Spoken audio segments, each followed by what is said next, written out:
All rise, please.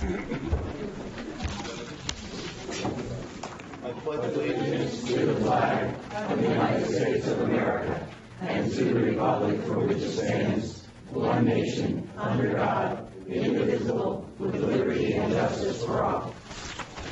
Good evening, everyone. Before the start of our meeting tonight, the board met to interview some candidates for a position on a zoning hearing board. We also discussed some personnel matters, and we also had the extraordinary pleasure to meet Jessica Whiteside, and we'll be hearing from Jessica Whiteside in just a moment. But Chief Logan, do you wish to introduce this for the board? Yes. I respectfully request that the Board of Supervisors appoint Jessica Whiteside as a police officer with the department and to conduct the swearing-in by Judge Duple, who is here this evening. Following the appointment, Ms. Whiteside has successfully completed all phases of the testing process. She will fill the 21st sworn position with the department that has been budgeted for in the 2015 budget. Jessica currently resides in Souderton. She's a graduate of the Quakertown Area High School and the Montgomery County Police Academy. She's currently an EMT for several ambulance squads around the area. She has prior experience with the Franconia Township Police Department, the Lansdale Borough Police Department, and is currently a part-time police officer with the Central Bucks Regional Police Department. I'd like the board to appoint her and have her sworn in this evening. Okay. I'll make that motion. Second. All in favor? Aye. Thank you. I'd just like to add, in addition to, Jessica does have family here, her grandparents are here, and her parents are here, and some family and friends are here as well. Parents, where are you? Hi, Mom. Dad. Grandparents. Anybody else? Friends in the back, I Friends? think. Any friends? Hi. Welcome, everybody. Oh, who's the little one? Who's that? Who's the little guy? Brody. Oh. Well, welcome, everyone. Ms. Whiteside?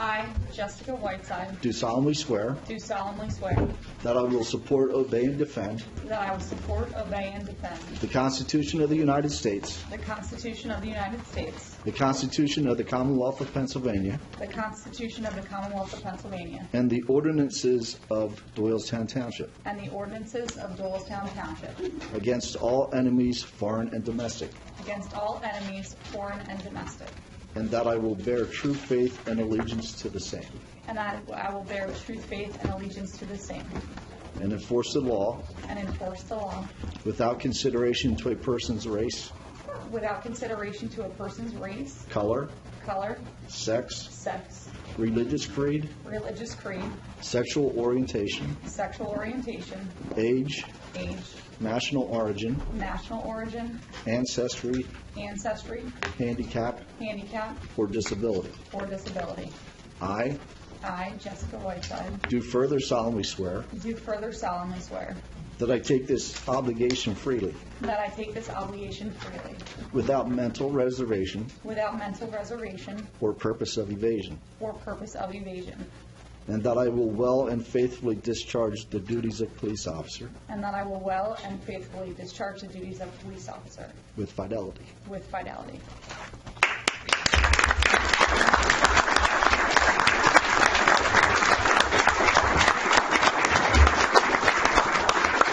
Welcome, Officer Whiteside, to Doylestown Township.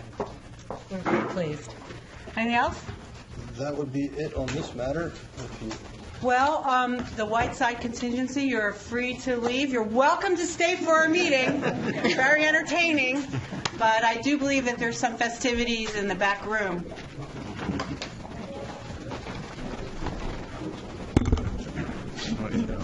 Judge, you want to? He hollers at me when I move.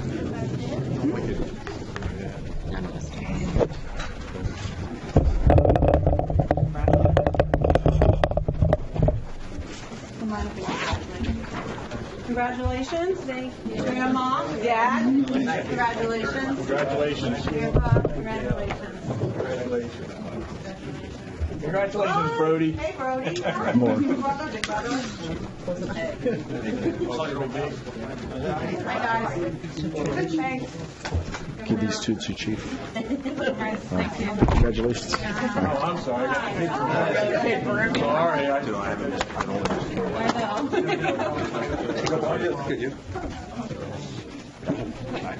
Hey, how are you? Doing well. Thank you. Congratulations. Thank you. Thank you. Congratulations again. Friends. Oh, very nice of you to come. Choose two. Okay. All right. Thank you, everyone, for indulging us that bit of time. Any visitors or public comment? Mr. Hendrick. Good evening, thank you. Ray Hendrick, Spring Valley Road, Doylestown Township. I'm holding a copy of, it's called Pennsylvania Birds. It's the journal from the Pennsylvania Society for Ornithology. It's sent to every county in the state, all 67. Hundreds of people subscribe, read, and whatever. 20 years ago, when John Carson asked me to monitor the health of the township, and since we've created so many nice open spaces, I've been submitting articles to the journal, and we've been getting very good response from people who want to know Doylestown Township, what's Central Park, where is it? And I'm pleased to tell you tonight that upcoming issue, there will be a featured article on Doylestown Township and what they're doing to preserve habitat for Bucks County. So, Yay, Ray. Good job, Ray. Let's say it right, what Ray Hendricks and his team's doing in Doylestown Township. Thank you so much for all of your efforts. You put us on the map again and again. Any other comments, please? Anybody? All right, moving on. Next meeting of this board is Tuesday, December 1st at 4 p.m. We're going to be closed Thursday and Friday, November 26th and 27th for Thanksgiving. And Doylestown Township Leaf and Yard Waste Recycling drop-off site is open every third Saturday of the month from March through December, 9 a.m. to 11, and you access from the New Britain Road back to that back end of Central Park. Next item on the agenda is approval of the minutes for the budget work sessions October 14th and October 20th. I'll put both of them at the same time unless the members have a question about either one of them. We're good? Move to approve. Move to approve both? We're good? Second. All in favor? Aye. And then approval of the minutes for the regular meeting of October 20th, 2015. Is there a motion to approve? Move to approve. Second then. Any questions or changes, corrections? I believe there is one correction on the page about Tabor Homes. I believe it says 14 homes. I think it should read 21. We can make that change if the board agrees. I don't It was recall. page 4, and I think it was Was it 14 20? acres. Yeah, it's 14 acres, and it was 21 new homes. All right. Noting the change, is there anything else? Move to approve. Is there a motion to approve? I forget. Yes, second. And with that one correction, all in favor? Aye. Thank you. I'm abstaining because I wasn't at that. Thank you. One abstention. Thank you. Reports from the solicitor. Most of what I will say will come later in the agenda, Madam Chairperson. Police chief? I'd just like to address one issue that's come up. I've been asked a couple questions in the last week about a grant that was received by 9 Bucks County Police Departments regarding the purchases of some body cameras, which are a federal grant. We were not part of that discussion regarding the application and process itself. It is my understanding that a group of the officers that were involved in the application were at a luncheon. It was the police chief's luncheon. They were all gathered around one table, and it was pretty much thrown out there almost a week before the deadline for the application to make application. And they were just discussing and said, well, let's try it. We'll never know what happens unless we try. Much to their surprise, they did get the grant. So we are not part of it. The grant itself was, I believe, matching funds, and the municipalities involved are going to get between $55,000 and $60,000, I believe, that the total grant was. but we were not part of it. I was not aware of the grant. Actually, nobody was aware of it until that luncheon that day. So, And the issue came up because Central Bucks Regional Police Department led the application, and 9 other municipalities were invited to join in, but Doylestown Township was not. And it just so happened that it was at this lunch when the 9 municipalities were all eating together, and somehow... well, the luncheon itself was the Bucks County Police Chief's luncheon, and there's 10 people to a table. Yeah. And it just happened to be from what I'm being told, the 10 people that were sitting at the table. Yeah, so anyway, we got calls, why, were we a part of the application, weren't we? We have other issues with body cameras at this point, but we decided that it's not an issue enough. But since the public had some questions, we wanted to have it aired. I think at this point, because of the fact that, on top of the fact that we recently, within the last year, implemented the mobile video cameras, which were affixed to our vehicles, and the discussions that we had with our bargaining unit as far as their implementation, and on top of that, we would have to make a modification of that. And with the new body cameras, there's probably a lot of bugs that still need to be worked out and a lot of details to be worked out.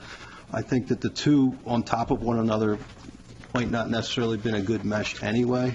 If we choose to go down that road in the future, the equipment that we currently have is very easily adaptable to add the body cameras, and the body cameras are not that exorbitant of a cost if we, in the end, had to pay for them on our own. Okay. Thanks for clarifying that, Chief. Anything else? I know Mr. Snyder had some questions about the traffic accident that occurred on Pebble Hill Road. I believe it was last Thursday. At this point in time, it was a fatal traffic accident. It was a one-vehicle accident. The accident is still under investigation. We really don't have a whole lot of details about it. There's indications that the operator may have fallen asleep, may not have fallen asleep, but there's absolutely nothing on the roadway that contributed to it. So it's kind of up in the air at this point. The roadway was shut down for a period of time Thursday night. Then we again had to shut it down on Sunday morning, I believe it was. Maybe there might have been 2 times over the weekend that we had our guys go back out photographing the scene and trying to get measurements and make sure that we do our due diligence as far as the investigation itself goes.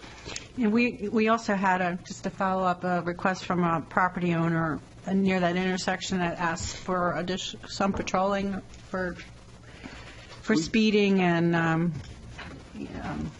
that is not one of our speed behavior. specific targeted areas that we have. However, our officers do go out there on a regular basis and just monitor it. It's not one that we record the data, the number of times that the officers are out there, but I do know for a fact that our officers do sit out in that section of the roadway on occasion. Would it help to have one of those you're going too fast signs? Yeah, I would have to check to digital see. signs? I would have to check to see when the last time it was out there. But I know that we try to move them around. We do have 2 of them. And again, that was discussed at was the last Traffic Advisory Committee meeting about the number of locations that we can get them out. So we have a traffic advisory meeting tomorrow, so we'll talk about it. And it's sad that that we have to talk about this because there's a fatality, but sometimes you need to take a look at an area when there is a fatality just to... Right. Unfortunately, sometimes there are what they call an accident, There's not a whole lot it doesn't appear there's not a whole lot anything other than the operator could have done to avoid that crash. But at this point, I don't want to go out on this and state too much about the mechanics at this point in time. Thank you. Thank you, Chief. All right, anything else? I'm sorry. I have nothing further. Thank you. Engineer? Nothing at this time. Stephanie? At the budget work session, the last one that we had, we discussed the potential for the non-uniforms to have an HRA card valued at $300, which is a cost of about $10,000. Of course, the Doylestown Township Municipal Authority would pick up about $1,500 of that cost. We did look at the budget. We can handle that expenditure in the budget. Our revenues are a little bit better, and some other items that we've, cut through the process, we can absorb that. I know Mrs. Lyons spoke about the police contract recently reached, and that the cards that they had at $300 will increase to $600 and $800. Of course, they're seeing a salary increase as well, 3.5%. The non-uniformed employees would see the 2.6, that's what we have based on the budget. And the non-uniformed employees expressed at the meeting, I think very impassioned, why they would like it. We are changing the healthcare plans and are having significant increases in those, and what they're going to see in their out-of-pocket expenses.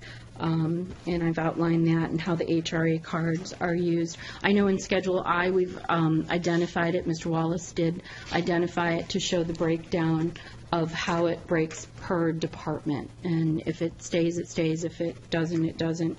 But we've shown it, and I believe I would recommend to the board your consideration of that for the non-uniform. I think they do an excellent job for us, and I think they're feeling a little underappreciated, if you will, in what's going on with the changes, and your consideration is most appreciated. Well, let me jump in first, and then I'll let everybody else speak. My main concern was that it was put in the budget. You mentioned a few times we were going to discuss it. We didn't have enough votes by the Board of Supervisors to put it in the budget. I'm sure the Ways and Means doesn't even know that it's in the sausage, it's in the budget. And to find out now that it's in Schedule I of the budget, this is. I mean, what else is in there that shouldn't be in there? We sat together, we vetted this, we went through this, and I don't know how this gets in the budget. Somebody decides to put some things in the budget, and excuse me, I'm not sure how many supervisors up here even noticed that it wasn't in the budget, and yet we were supposed to look at the budget and start voting and making some changes. So that's just the first point, and then I'll defer to everybody else as far as the merits of this. But, I mean, it's a trust issue. When it gets through the vetting of the Ways and Means, it gets through the vetting with the departments, Ed sits down with everybody. God knows Ken's been down a million times with everybody. We all walk away from the Ways and Means Committee, and then I find out this afternoon, or I find out that there it is. It's in there already. Another way of looking at it is we've been considering these cards. Where the staff is being charged more for deductibles and their insurances more and all that. So they want to be able to use these cards for the deductibles for insurance. We've been considering them, and what I think happened just to come to a little bit defense, another way of looking at it is that the staff outlined the cost of the HOA, whatever they're called, those cards broken down amongst the departments. And that if we weren't going to vote yes for them, that it would have been taken out and the budget would have been modified to reflect the removal. I don't think there's anything else in there, and Stephanie will verify that there's nothing else put in there that we don't know about. It was just to reflect that we haven't voted on the budget, we haven't even voted on hanging a preliminary one. It was just to reflect if we approve the card, they would be in there. Now, I could be wrong about that, but this is another way of looking at it. But we said specifically we weren't ready to put it in. How does it get in the budget? How does that happen? Who has that authority? We did not say specifically we weren't going to put it in. We said we didn't vote on it. But this is just a draft. I think they were just reflecting if this is what it would look like. This is what it would look like, the breakdown. Right. If we weren't going to approve it, it wouldn't have stayed in. Well, then I mean, it's the why same put it discussion in? we had this morning about the contribution from the Lions, which we haven't seen, and whether we will or we won't. We Not didn't me put that in. Lions. No, the Lions Club. I apologize for that. Yes. So I mean, It's another issue. That's a different issue, Stephanie. Okay. All right. So, all right. Do you have anything else on that? No. Can That's we vote all I the have card? on it being in there. I'm sure there's somebody who wants to talk about this. Okay. I vented. Does anyone want to speak to the request from the staff to have the help Yes. Do we, reimbursement card? when must a decision be reached for that? By December 17th, when you have a final adoption, Okay. whether it goes My in the my budget or concern, not. okay, thank you. My concern, or more point here, is that this was a fairly recent item. And even in our discussion, when we met the other day, Stephanie, we were thinking of different ways of managing this. So I think we need to vet this more. So I'm not ready to approve it. I'm not ready to disapprove it. But as long as we have some time to make sure people understand completely what it is and what it's not, then we can make a decision. But because from what you had explained to me is that while you can have it roll over, you don't have to have it roll over, you can put a time frame on, there's a lot of different ways you can manage the program, and maybe we need to think about it differently. Anybody else? I think you might want to explain that a little further, Ken, so everyone understands. The way the police HRA card is set up is that there's a balance. They're all given the now $600 or $800, depending on if they're family. So the non-uniformed employees would be given $300. If you come to the end of the year and you have a balance, you haven't used all of the money allocated on the card, that money rolls over, and then an additional $300, or with the police, $600 and $800 is added to it. If someone doesn't use that, it will continue to roll. So in a couple of years, someone could have, $1,200 or $1,500. If someone has a serious illness, and they haven't used it, they would then be able to utilize those funds when they have a serious illness. If not, one of the suggestions Mr. Snyder had was to cap it in sort of, it's only $300, use it or lose it in the given year. Is that correct, Ken?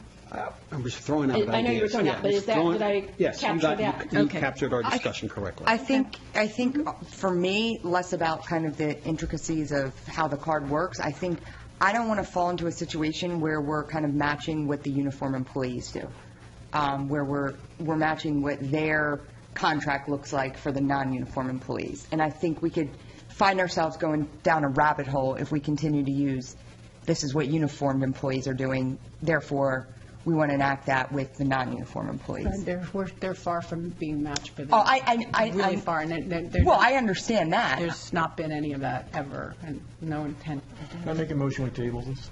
All right. I'll second motion that. to table. Yep. All right, we'll Have to look vote at on it the motion again. to table, though. The motion All in is- favor of the motion to Aye. table? Okay. It's tabled. Thank you. Supervisors. Since it's tabled, you're going to hang the budget tonight, and it's in the budget. How does that get handled? You can change, what's finally adopted can be within a 10% bottom line percentage change, and this is, It says 1/100th of the, or 1/10 1/100th of a percent, yeah. so it's, If it wasn't talked about, as Rick said, it was never in the budget as we talked about it, it's now there. So the point shouldn't be over. it's not. I'm just saying it was a different way of looking at how it was ended up. Okay. Brian, you have anything? I just met with the Telecommunications Advisory Board last week, and another fantastic meeting. You can catch a new video from Chairman Lyons from out in PSATS that's running now. And I'm going to put another call to action out there. Anybody that's interested in video, in social media, we are looking for active members to join our committee. So please contact us if you want to be a part. Okay. Thank you. Rick? I have nothing. Ken, you have anything? Yes. Our EAC committee, spearheaded again by Ray, is working with Warrington Township to how do we extend our Bluebird Trail. So Ray, with along with the EAC reps from Warrington, walked the 202 corridor between Bristol and County Line. They identified sites where we're going to put them, and so we will have the whole nesting view from 611 all the way, eventually down to down to County Line. So, good job, Ray. Thanks. And the birds aren't bothered by the 202 Parkway cars? They love it. They love it.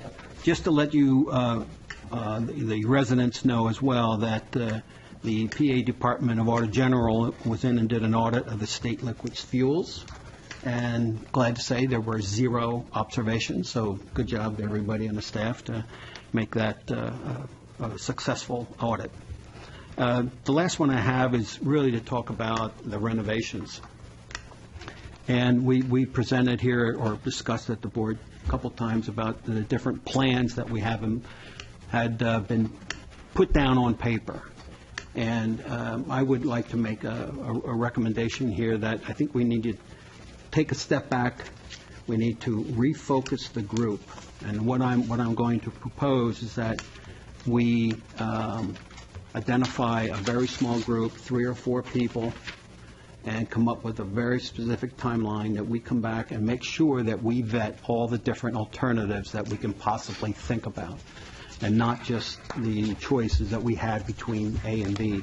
So this is an attempt to really get it focused and make it efficient by just having a few people. We will reach out to all the representatives that are the experts, either the chief or Park and Rec or Ken Wallace, whoever it is, to bring them in as we need them. But we would have a very small group and get these things identified and come back to the board. So you would take the plans that exist now, mush them together, take the best from each? Or new ideas. Or new ideas. Or new ideas, You want to take yeah. that on? Yes, I Can you would. take that on? Yeah. So who would be part of your team here? It would be Stephanie, it would be Dick, and one of the architects. Okay. And then we'll bring in people as we need to. Okay. But we'll go fast and we'll go quick. So give Ken what you like of everything, so he'll put that in the mix. And can you get this done by the end of the year? Because that's our goal. Well, the challenge will be is Dick's time and Stephanie's time. Your time. I'm a little bit more flexible maybe in time, because I don't want an 8 to 4 job, but we can put that as, I think what I would like to do is let us meet first, see if we can confirm, and I'll come back to you next meeting to say we'll make the end of the month or not, or how much timeline we Okay. need. That sounds good. Yeah, thanks. Everyone okay with that? Sure. All right, Ken, you're elected. Okay. Anything else? No, that's it. Sean? Thank you. 2 items. One, we met at the Central Bucks Senior Task Force, the newly named Central Bucks Senior Task Force at the Senior Center on Shady Retreat. We had a record, I think it's a record, 15 people attended. I know, right? Ken knows. With Larry Brown, the Fire Prevention Officer of Doylestown Fire Department, came and spoke, and you can watch that or catch any of our interviews from Kevin Javison. And there's some other notables that have been recently interviewed. Our chairperson, or chairwoman of the You Lions. can see me again. See her again and again and again. If you DVR. She's running all over the... DVR. Yes. You can see it on Comcast TV. 32, is that right? 31. And Verizon 31? 22 and 20. 30, I believe. 31. Oh, 31. 22 and 31. 22, 31. try one Catch again. it any time. There's a lot of good programming, not only just Barbara, but Yeah. also Larry was on. And in the future, while we have the rest of the year, only a meeting or 2 left, if you know of anybody be interested in coming out to the task force to speak, we're looking and always vetting new speakers. And in any event, for the upcoming year, for 2016. In addition, Bike and Hike Committee met this morning, and I'd like me to remind everybody, if you're looking for the holiday gift for this holiday season, we have both park benches that you can purchase and commemorate a loved one or in memory of somebody, as well as sections of the bike and hike path. And if you're interested, there's still plenty of time. They can get signage on those before the holidays, and you can just talk to the township and ask for Stephanie. And they don't have in to the be office. dead. They can be somebody who's alive. Anybody. You can commemorate anybody. Commemorate Exactly. yourself. That's right. Go sit on your bench along the trail, and yeah. Get off my bench. That's right. My name. No, you do have to share. No. You have to share. Anyway, that's all I have. Thank you. And a couple of months ago, the board decided that we wanted to take head-on the heroin epidemic as a public health issue in Doylestown Township, you probably know. And so we use all of our communication vehicles to keep the public apprised on what's going on. We've had 8 overdoses in Doylestown Township so far this year. That means we've got kids and young people and adults who are becoming addicted to opiates and then finding opiates aren't available and then going to the cheaper version of opiate addiction through heroin. So we decided, and we've been proactive about this, making sure that we're communicating on drug awareness and prevention and resources through our mechanisms. I'm glad to say that PSATS, who's our mama in all this, the Pennsylvania Association of Township Supervisors, there are 1,450 of us townships of this size throughout the Commonwealth. they have decided to take it on as well. So what Ryan alluded to is that they took me out to Harrisburg, and they did a show with Senator Yaw from Lycoming County, I believe, Trooper Reed from the state barracks, and myself, and we were interviewed about this issue, and we were asked, what have we done, what are we doing, and to help with the rest of the townships in the Commonwealth on doing what we're doing. So in this locale, we should be very appreciative and proud of our police department. Detective Breslau has taken this on personally, and First Deputy Matt Weintraub on the District Attorney's Office, he's going into all the schools, he's talking about this stuff. They're saving lives by getting into the schools and talking and having and hosting town meetings. Delaware Valley University is doing the same thing. So what I wanted to, the point of me bringing this up is that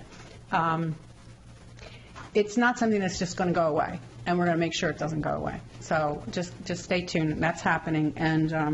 And what else did I want to say? I think I had something else, but okay. That's it for now. All right, Pavilion at Furlong. If the chair feels it's the right part in the agenda, I'd like to make a motion regarding the zoning vacancy. Oh, thank you. Yeah, that's a good idea. We interviewed a few people. Go ahead. This is for the zoning board vacancy that we have, and I'd like to recommend Joseph Van Houten for that vacancy. Is there a second? Second. Anybody else? Is there another nomination? I'd like to nominate Mitch Aglow. For the vacancy? Yes. Okay. Well, let's call the question on the first Further guy. motion. I didn't know. So should I not Motion do was that? made to appoint Mr. Van Houten in the second, so you need to vote on that first. Okay. I just wanted to see if there were any other nominations. All right, let's call the question on Mr. Van Houten. All in favor? Aye. Nay? Nay. All right, Chairperson, do you want to make this second? So I'd like to make a motion for Mitchell Aglow to fill that position. I'll second that. Okay. Call the question on Mr. Aglow. All in favor? Aye. Aye. Aye. Aye. Okay. Done. The board and the public will recall that several months ago, or a month ago now, it's hard to remember, we've had enough meetings about this particular project.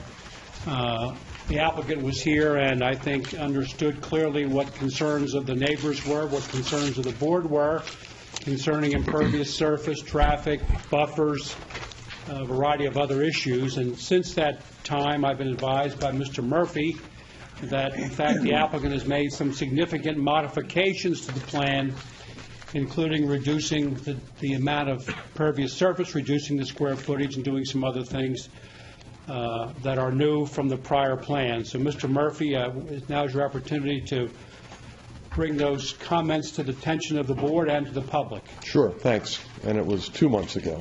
I said months ago. It's hard How to know. time flies. But we were here in September when we had the last public conversation about the merit of the plan that we presented to the board and the public at that point.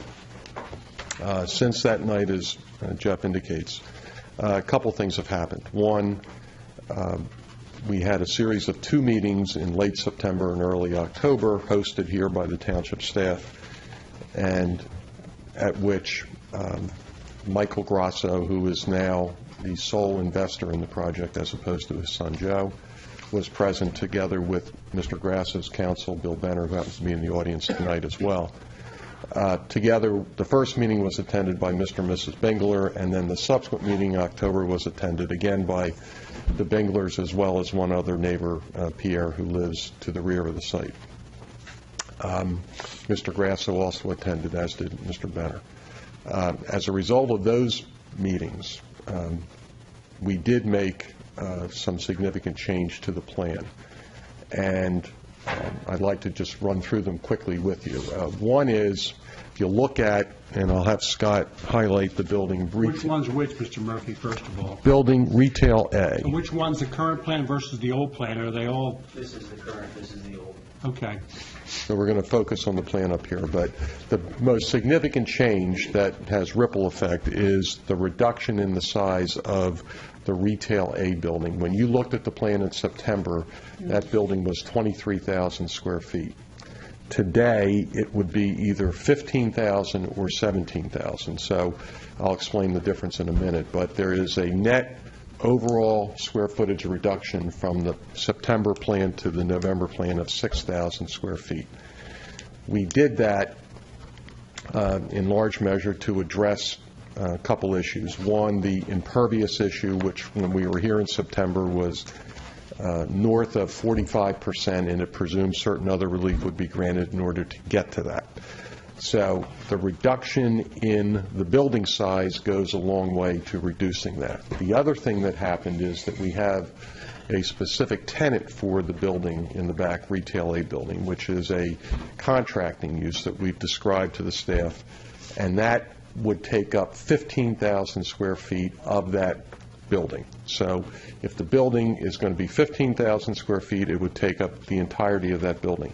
That contracting use has a different parking requirement than the retail presumption that we made in September. So the combination of the reduction in the size of the building and the change of use enables us to reduce the site-wide parking by 51 parking spaces. So what we've now done is have on the plan in November, we show a site-wide impervious ratio of 40%. Now, that presumes a couple of things that we discussed with the township staff, both in our meeting in late September as well as early October. Three specific components that in that impervious calculation that are excluded. One is the bike and hike path along Route 263.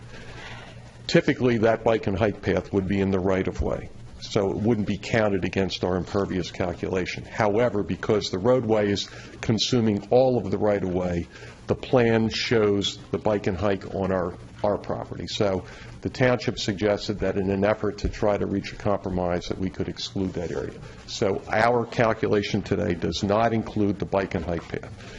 It also does not include the limited length of the entrance drive from Rogers Road, and Scott can highlight on the plan. That one segment from Rogers Road to the first intersection internally is not included in the calculation. And lastly, unlike the earlier plan in September, this plan now shows a service drive to the proposed well site, which the township has expressed interest in taking dedication of. We excluded that limited drive aisle or driveway to that well site from the calculation. But otherwise, other than those three elements, we show a plan impervious of 40%. The other thing that came up in the September conversation was the dimension of parking spaces. And at the time, we showed a significant number of parking spaces of 9 feet wide by 18 in length. This plan tonight shows all the parking spaces at least 10 feet wide, and some are at 20% or 20 feet, 10 by 20, but the majority are at 10 by 18. The 18-foot length dimension is offset by landscape areas in front or behind those spaces, so effectively, we believe we have almost all 100% of the parking spaces effectively being 20 feet in length, but the critical dimension was the width because of the regularity with which cars would be coming and going, and we wanted to make sure nobody would have issues with dented, doors and things like that. So we have shown all the parking spaces to be a minimum of 10 by 18. The result of all of that is that, one other thing, we had an alternative plan. One of the plans, and we're perfectly amenable to pursuing either one. The one plan takes the retail building A from 23,000 to 17,000, The other one goes from 23 to 15,000. Well, what you do with that 15, the other 2,000 square feet, we propose to add it to the CVS up front. We all understand, and we've had multiple public conversations about the 10,000 square foot limit for the pharmacy. However, if we could further reduce Building A in the back, we increase the setback between the neighbors and that building by as much as 60 feet. So the choice is yours. We're happy to do either one. The way it's set up now, if the building goes from 23,000 to 17,000, we increase the distance and setback from the rear to the back of the building by 50 feet. If we further reduce the building size to 15,000 square feet, relocate that up front, we pick up a little more setback in the back. So we're amenable to pursuing either option depending on the feeling of the board members. So I think those are the most significant modifications we've made to the plan. The Benglers can speak for themselves about it. I don't know if Pierre is here or not, but I did hear from Jeff after the second meeting we had that I think Jeff had a conversation with Mr. Bengler about several... I heard from Stephanie Mason. Several other items of interest. One about continuing to strengthen the buffer along Rogers Road to separate the road from the detention basin and the septic system, and we're amenable to working with everyone to supplement the buffer. And the other comment we've heard back was the ongoing request to ensure that non-native species in the back be eliminated and continue to be aggressively rooted out and eliminated, not just once, but over the life of the job, and whether or not those items could be memorialized in any agreement that we reach with the township. And the answer to both of those would be yes. So I think that is a summary of where we were in September and where we are tonight. Could you just review one more time for me, please, the buffer that you said you would increase along Rogers? Yeah. They would like supplemental plantings beyond what the ordinance required, more heavily buffer it to screen the Rogers Road and the synagogue across the street from those uses, the daycare and the detention basin. Since it's heavily buffered now, can you leave part of what's there versus take it all down and put new? I mean, yeah. We're amenable to however we want to do it. Jeff just shared with me the comment about if we have the ability to do more around the perimeter, would you do it? And we said sure. So however you want to do that is fine with us. I have a question. I apologize, I might have missed it, but what is the difference between this plan and a by right plan? We still need relief that we talked about before. Remember, we're moving everything up towards 263, so there's still some woodland disturbance beyond ordinance limits that we're doing because most of the trees are closer to 263, and we're making the effort to pull everything away from the neighbors in the back.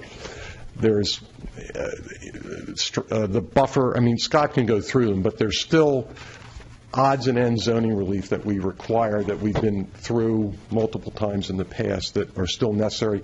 We have a buffer between the industrial section and our property, but we don't have the full width of the buffer that the ordinance requires. I think there's a couple areas where we're going to have dumpsters in areas that don't belong. Part of the Building A building, if it's going to be retail, is in the LI district, so we need zoning relief to permit that, but that's the character of the things that we're talking about. We're not talking about, other than the woodland disturbance, which I understand is significant, all the other stuff is more technical, I would think, than not. So no impervious issue? Other than what I just said, Rick. Other than the credits, the three items, you meet the impervious surface limits. Yeah. So we've reduced it by about 5.2 or 5.3% since we were here last. And that, and Ken will say it before I do, but the 45.2% made certain presumptions that may have grossed that number up higher, which we've eliminated now. And maybe you don't know this now. What is your woodland disturbance? No, it's pretty much the same because it's the same. All the woodlands are basically out towards the road. So most of what we eliminated from an impervious or from a disturbance standpoint was towards the back. The impervious, overall site-wide impervious has been reduced by a little less than an acre. It was 7 acres back in September, now it's like 6.1 something.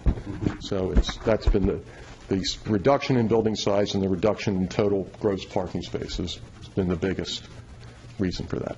Are you going to deed restrict that shrinked building to the use that you intend there?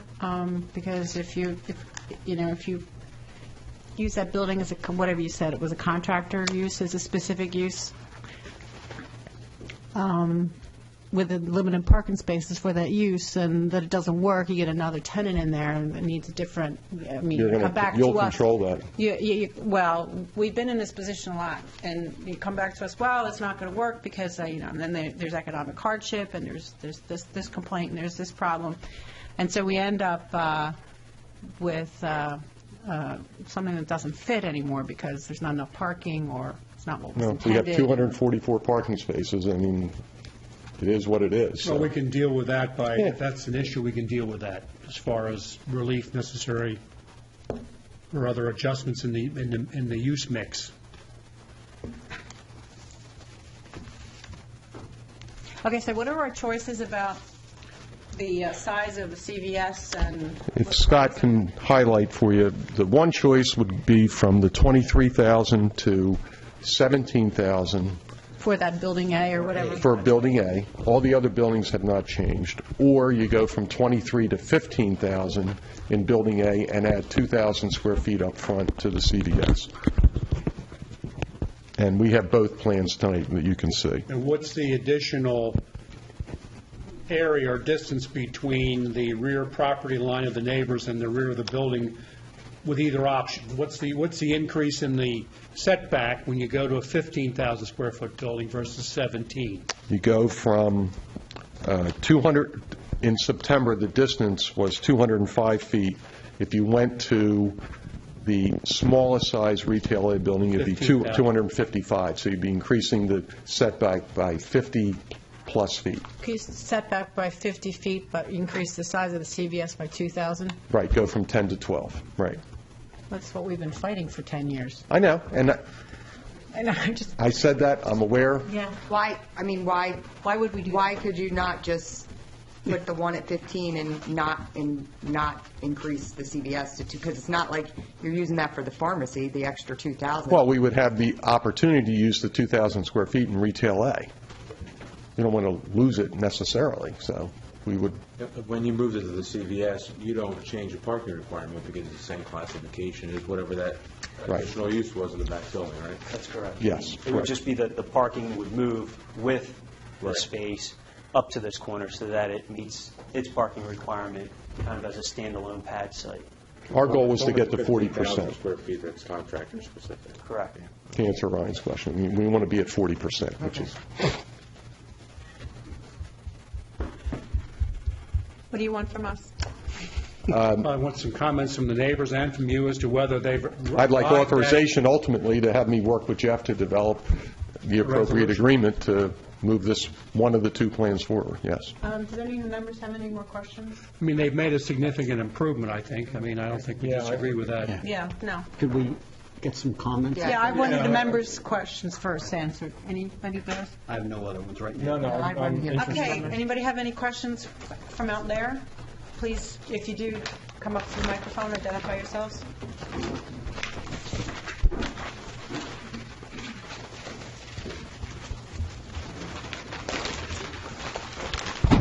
O'Malley, Rogers Road.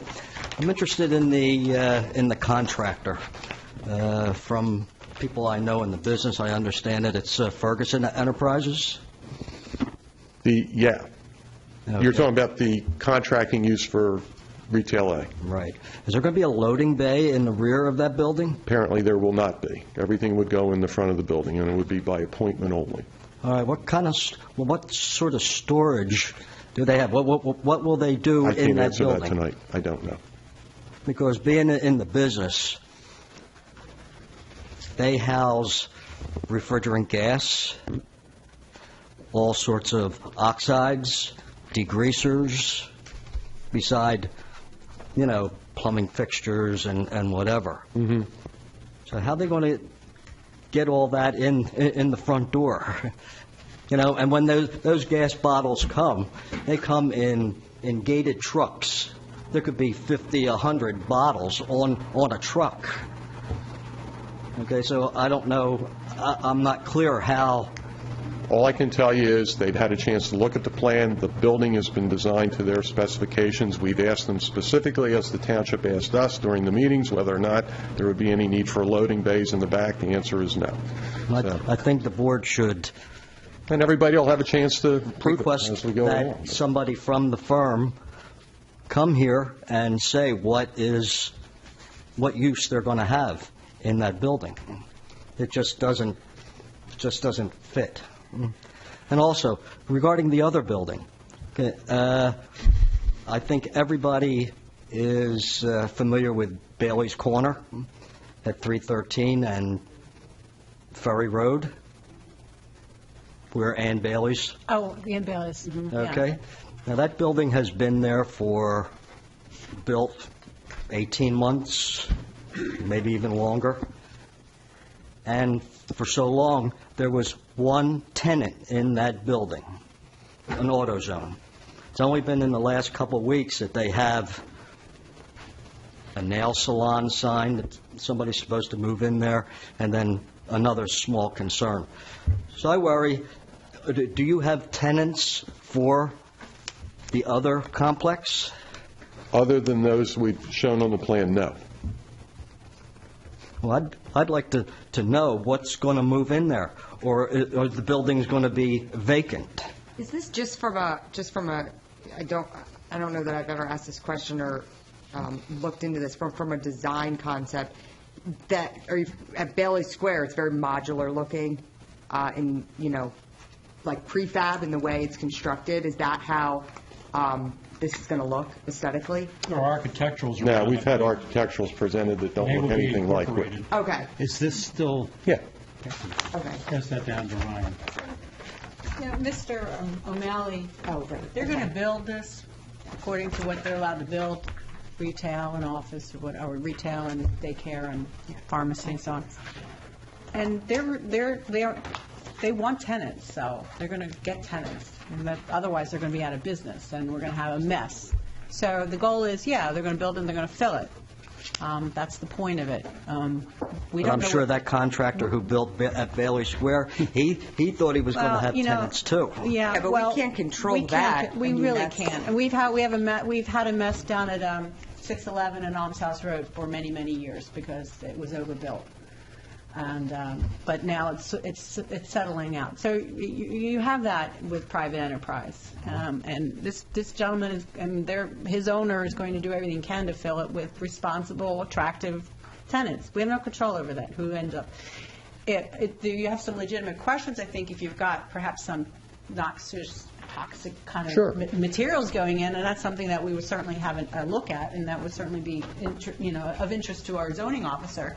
But other than that, just going to get tenants according to. We haven't felt confident enough to go out and really look for too many tenants because we don't know what we're doing yet. I don't blame you, because you've just been around in our front yard here for many, many years trying to get something approved. So I suspect once they have a plan, they'll be able to sell it.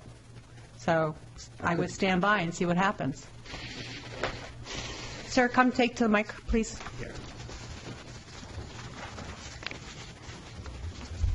And Pierre Menard, 1 Old Nursery Way. Hi, Pierre. Hey. So it's a little odd for me to be standing up here.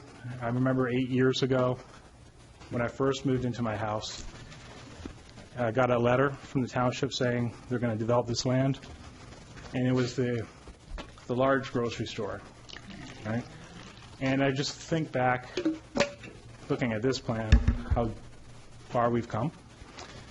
And I wanted to maybe give you my thoughts, and these are my personal thoughts on this plan, and I certainly don't speak for the residents. So I think no matter what plan you develop, there's going to be winners and losers, and I think the job of this board is to figure out what's the best plan that fits all the constraints.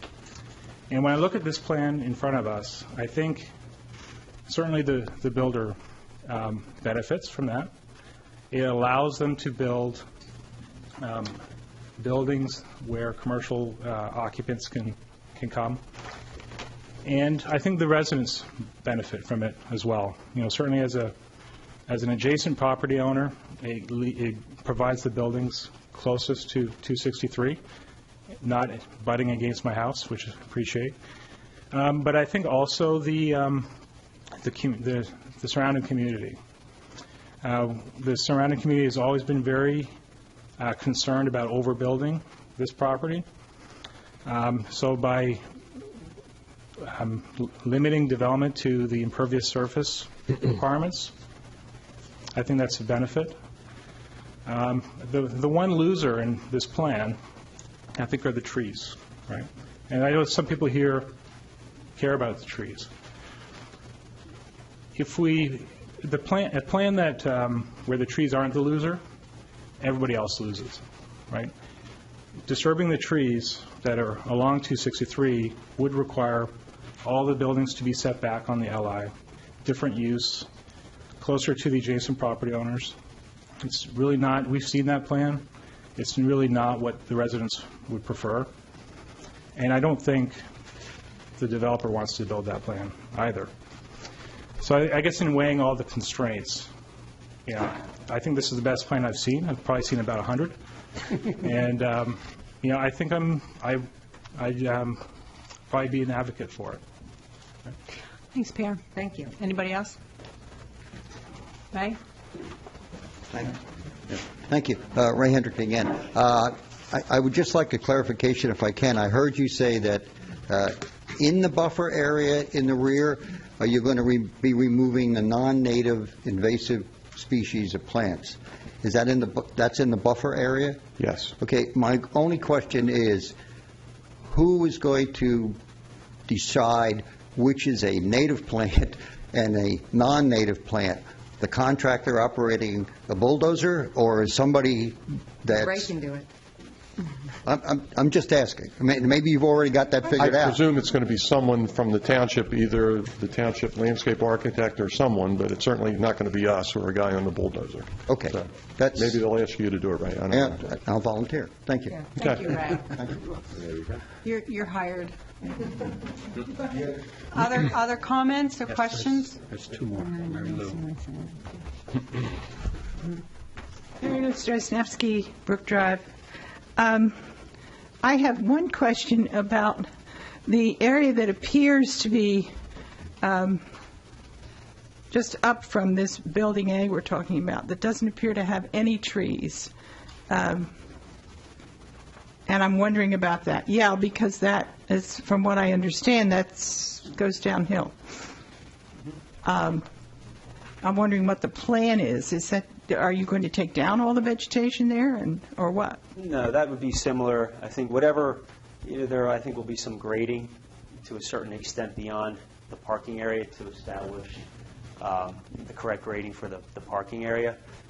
So in that area, we'll have to remove the vegetation, but I think anything between that limit and maybe the wellhead area up here with that access drive would all be the same situation as along this property buffer here. So you'd leave the trees? Leave as much as reasonable without, while taking out the invasive. Yeah, to hold back the moisture. How much will be left after we do that, whether it'll be 2 trees, 200 trees, what it'll be, but obviously we'll work with the township. It'll be green. Yeah. To do that, but it'll be green. Correct. Yeah. And I would also like to reiterate Joe's concerns if this contractor has been identified and if there are going to be toxic substances, whatever. Yeah, that goes through our guys here. My concern is still Rogers Road, and I've spoken about this before, that we have always had a problem on Rogers Road with speeding, and the 25 miles an hour signs don't seem to make any difference, at least from my recent observations. And we now have more and more cars. Years ago, we had a speeding problem, but we didn't have that many cars. Now we are looking at increasing numbers of cars, which means increasing speeders. And we are also looking at increasing numbers of children. This whole area, our Brook Drive goes across to San Sam Circle, that area alone, it was getting to, we look like a senior citizen's home. Everybody's kids were grown and gone. The place had gotten really quiet, almost dead, we thought. We now have, between just those two streets, and that's only about 8 or 9 houses, we now have 17 kids. And they are back and forth across Rogers Road in playgroups. Farther down, of course, there are more kids. So the combination of increased cars, increased speeds, and increased kids, I think is a dangerous situation. And I'm curious about this. I don't know who can answer my question, if anybody can. I've watched Doylestown Borough over the years solve some problem areas with speed bumps. And I don't understand why Doylestown Township couldn't consider speed bumps for Rogers Road to slow down the traffic. There are even speed bumps, because I did some research on this a couple of years ago. There are even speed bumps you can get that are removable for the winter so the snowplows can get through. But I think something needs to be done to really bring the speeds, the speeders down on Rogers Road. I talked to Stephanie this afternoon, and we talked about the township comprehensive plan, and in the what is termed the road hierarchy. Rogers Road is a neighborhood collector, which is only one step up from a street.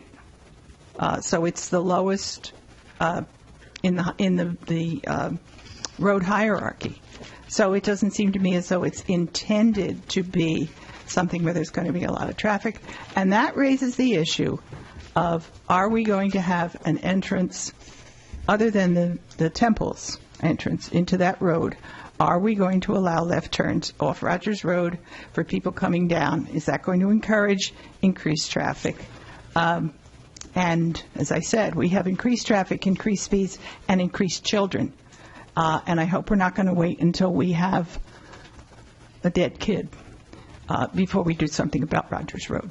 Thank you. Okay, thank you. Anybody else? Mr. Bingler, I think, is in the queue. I'll be the last one. Maybe. I would like to thank the majority of the supervisors. Ken, I know you've always been into holding this to as close as we can to, a build-right plan, and Rick. I was the proudest of Ryan when she had her outspoken little speech about developers coming in asking for 20 and 30% more impervious surface and whatever. And I hope that shot that you cast across the bow goes to all developers that are now coming into the township, that the township is going to try to hold you to what the zoning ordinances are. I wasn't going to say, but anyway, I did sit down twice with them. These were only my ideas, whatever that we came up with. I think that's established. I wasn't speaking for any other resident. And I know there's probably nobody here who's spoken more about trees than me. I have tried to do whatever. I think what they're establishing by the front being destroyed, they'll be able to landscape and do their own thing out front.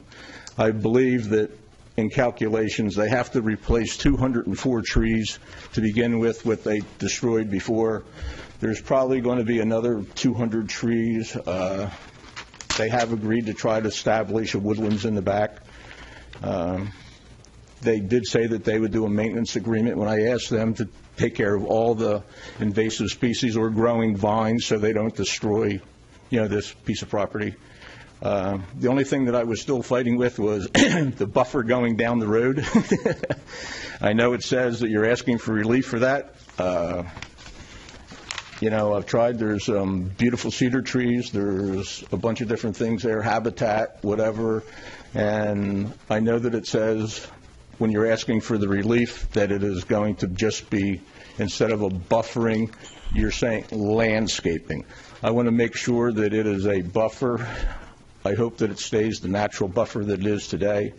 And And like I said, I was, and now here it comes. I was so disappointed, Sean, in you at the meeting, the last meeting that we had, when you came out, when you said, when they were basically saying they weren't going to change anything anymore, and you go, oh, if that's the best you can do. I don't think as a supervisor, Can we not get that's personal? what you're doing. I mean, let's just make your point. Let's not criticize. And my point is also about you. Just make your- Keep saying that it's 45%, it's 45 when it wasn't. And saying, hey, these people, they won't be happy, they don't want to see anything built there. You can see that there are people. We are considering what is happening in our own neighborhood, Barbara. First of all, I didn't say that. Second, You did too. You don't need to make it personal. If you've got some Well, I am some making it comments to personal. make- Well, I don't Well, that's think you what we should. get when we have two developers on our board. People look at it different ways. So, thank you. Yeah, thank you. I guess I'd like to make a comment, if I may, without, to your point, without making it more personal, right? It just, I think, from all along, as long as I've been on the board, I think I've reinforced that I thought everybody has rights, both neighborhood rights, both personal property owner rights. In this case, a developer who is the property owner has rights. And I've always thought that it was important to find a balance between both, something that's amicable between both or all parties. In this case, many parties, and also the property owner. I think that's what we all try to do, and that's part of our mission. So. Okay, great. All right, moving on. What do you need? There's a couple more comments. Oh, I'm sorry. Can you please take the microphone? And if there's anybody else who wants to say something, feel free. Get in the queue. Yeah, get in line so we know. No, I was just thinking in terms of the trade-off of the 2,000 square feet and allowing it to be added to the CVS. I was wondering how much money the township spent on the lawsuit, the big fight we had over this, and I don't see any point to it. I think the 2,000, leave it at 17 and do not increase the CVS because we spent a lot of money and a lot of time fighting that I fight. don't disagree with you on that. And I don't think we should. I don't think we should disagree trade with you. that off. The township spent too much time and too much money over that size, and CVS lost. I don't think CVS should be rewarded. All right, anybody else? Somebody else back there, I saw the hand. Hi, Cecile Balazet. Just a few things. Certainly, this goes back many years from when this project started. And again, this piece of property will be a gateway to our township. So I hope that when this is being developed, it is developed in taste of Bucks County. I know your rendering is Victorian, but actually this is more Bucks County. And in Wrightstown, there's a CVS that is a rather small size, I believe, with very subtle signage, and it's fieldstone. And it's very attractive, and I think that would be something that I would hope that the township would embrace, a look like that Wrightstown CVS, because that at least would be in keeping with our community. You mentioned the parking spaces. I think the parking spaces, were they 10 by 20? Is that the code? Mm-hmm. And so you said you had previously mentioned 9 by 18, and now the majority will be 10. All of them will be at least 10, but some will be 10 by 20, but the majority will be 10 by 18. Right, so it's still not to code. Right. And the majority could be 50.2%. So I would like to know, I think the township should know exactly what is the percentage. Is it 50.2%, so it's 50-50? And No, it's a majority of the spaces are 10 by 18. If we went to 10 by 20, the impervious surface is going to go up yet again. But what we've tried to explain to the staff is that the 10 by 18 spaces are such that there is a landscape island or bed in front of it, so you're effectively not impacting any other parking space or any other car. So why unnecessarily create impervious if we achieve the same result? 10 by 18, there's like, these are rough guesses, 200, and the 10 by 20, there's 40. So majority is 10 by 18. Yeah. Yeah. So you have a couple thousand square feet to play with in that building that would be 15 or 17,000 feet. When you wanted to take the 2,000 and give it to CVS, which was mentioned, it might be best not to give that to CVS. There's 2,000 square feet that could be considered if you wanted to keep the parking to code. Just a comment. You had mentioned that keeping the 40% impervious surface, now that was taking into account, to get to that 40%, my understanding is that there would be the no bike and hike path, which certainly I understand. The Rogers Road entrance, that would be the more narrow roadway, I believe. Right. Okay? No, what they were talking there about is taking it out of the calculation. There's still a bike and hike path, and the road is still there, but removing it from the calculation. Right, then you would get to your 40%. Correct. So, right, there'll be, to get to your 40, there'll be no bike and hike. No, there is a bike and hike. Oh, there is a bike and hike. Part of the calculations. Oh, that's an addition. Yeah. So, okay. So there is a bike and hike, there is the Rogers Road, and then the service drive to the well site. Right. And you make, with those three things in the plan, you're at 40%. No. Right, see, I understood it. I We might have didn't. not No. said it in the way, but I felt that those three things allow you to build the 40% figure. No. No.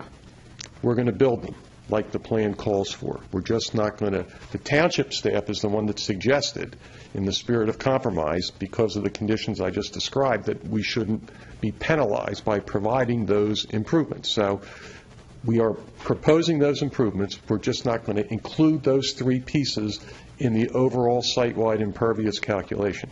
If we did, it would be another 1.2 or 1.3% on top of the 40 if we had to count. I see. That's what we're Right. saying. Right. And I truly believe there should be traffic reduction devices part of the whole plan. I think what Mary Lou said is very real. There were, I believe, a death and a severe injury on Rogers from time past, and with children in an active roadway, I think it should be taken to heart and truly considered. And I guess that's my comments. Yeah, Thank you. Yeah, thanks. And I didn't want to ignore the issue when Mayor brought it up, but way back when, like 7 plans ago, there was talk of traffic calming, and everyone was decided to put it aside until we saw what was going to go in there. And then with the traffic plan that you guys are going to propose, then the traffic calming measures would be added or proposed. as a I think result the of that. synagogue is also required to put one traffic Exactly, calming measure in. Pay for one. or pay for one. So it's not something we have forgotten. It is all part of it, just not now. And, you know, there's buffer or the road bumps, speed bumps is a possibility. So, yeah, we didn't want to ignore that, but it's in the mix still. Okay. I have one more question for Scott. We're talking about the parking spaces. I believe the last meeting that we had, you were going to add more 10 by 20 parking spaces, the ones in the front of the building. Did you add any, not just the 40? You were going to add more 10 by 20 parking spaces? As Ed mentioned, the ones along the front are the 10 by 20s. Right. I wasn't able to add more in the surrounding areas, but we do have the landscaped areas. That will allow for the overhang of the vehicles if they're a longer vehicle, with the spaces being 18 feet in length. But the ones in front, I realize the ones in front of the building, but the ones that are adjacent to it behind, that's the ones we talked about making 10 by 20 because you don't overhang there. You can't overhang your cars. You can on the outside edges, and I thought that you were going to increase them. All the ones that are 18 feet allow for overhang. That helps answer the question. Okay, so it's a no. Okay. It was a no. Okay. Hi, Ann Woodbury, 680 Spring Valley Road. Are you still including a daycare on this plan? Right now, yes. And what is the access off of Rogers for that? Is it still that you can come in off of Rogers to come into that shopping Yes. center? There's- From either direction? Yes. Can you come from Spring Valley and also from York? Yes. This is, an issue, again, layering on to everybody else's concerns about Rogers Road. We've brought this up. Is there a way to restrict it so that people can only access that road from York? And I would hope that the board would really think about this rather than more people, because that's going to be kids dropped off and picked up every day. What does that mean? I think what she means is that residents or drivers on coming Rogers going the east towards 263 would not be able to make a left into the site. Correct. Yes, right. That they would have to come in. So they would have to, they could come in off of Swamp or York. They could come in either the main entrance or off. So you're saying remove that entrance? No. They could come down 263 They can make the right, and the Rogers synagogue can right. go across, but nobody can make the left. Correct. That would probably. I would really urge the board to at least think about that and understand that there is a neighborhood issue here with kids. You don't care, do you? No, and you guys can think about it during the land development process if we get that That's far. sort of still there Sort it out. Synagogue. Synagogue, Thank you can't make a left One turn. way only in. And you can't Right. make a left Just turn. one further- So no one can make a left turn, in other words, with that road. Right. Right. Synagogue can make a right and then. No, synagogue has to go Has to across. cross. Has to go You can make across. the right, but you can't, she doesn't want to have a left in from coming down Rogers From off Road. Rogers Road. I thought we did, but Thank you. And I would urge also to restrict the CVS to 10,000 feet also. I feel strongly on that. Anybody else? Okay, I think you heard it all. I have. She wants to know what the board's assessment is.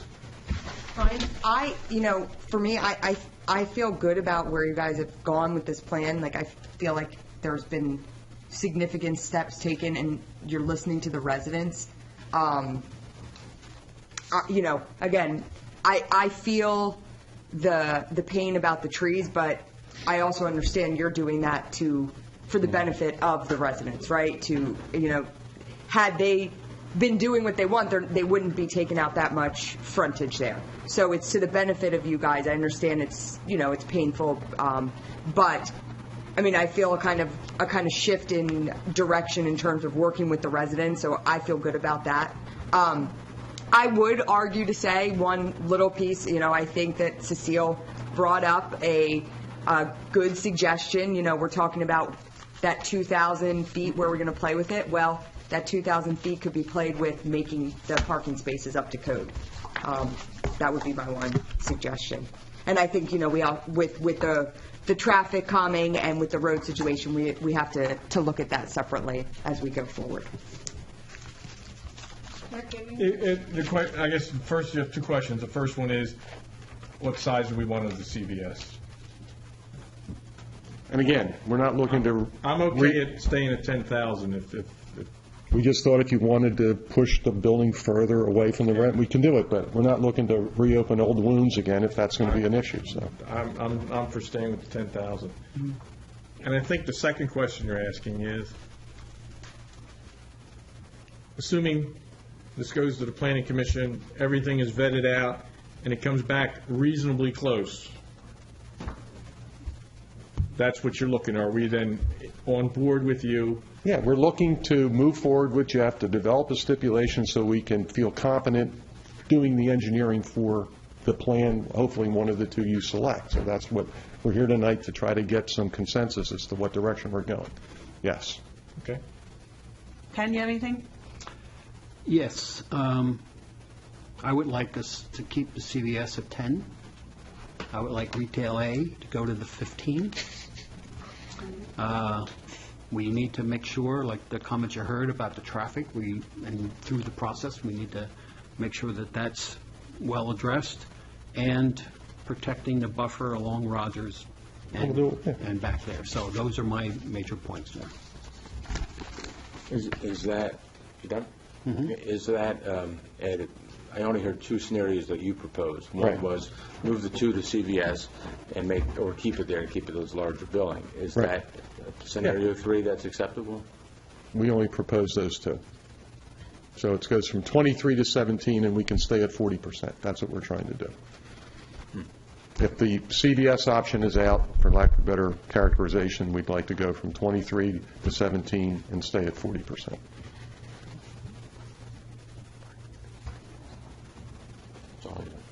Okay. All right, I think you got consensus that, with this plan.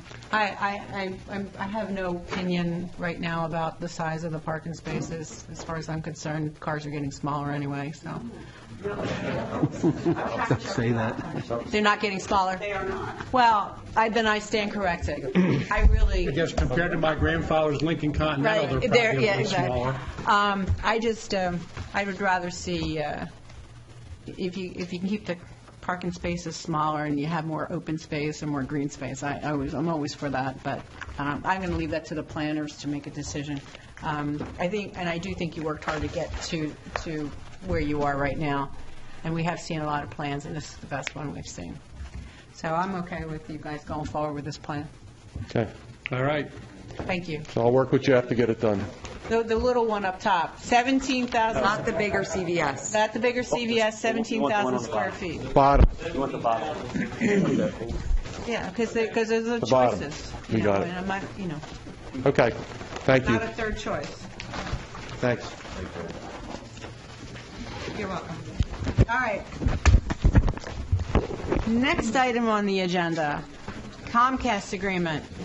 Wait, did I get everything? Yeah, you already did the building. Renovations. You already did that with Mr. Yeah, we did Snyder's comments during Supervisors, I think. Right, yeah, we're moving on to the new business.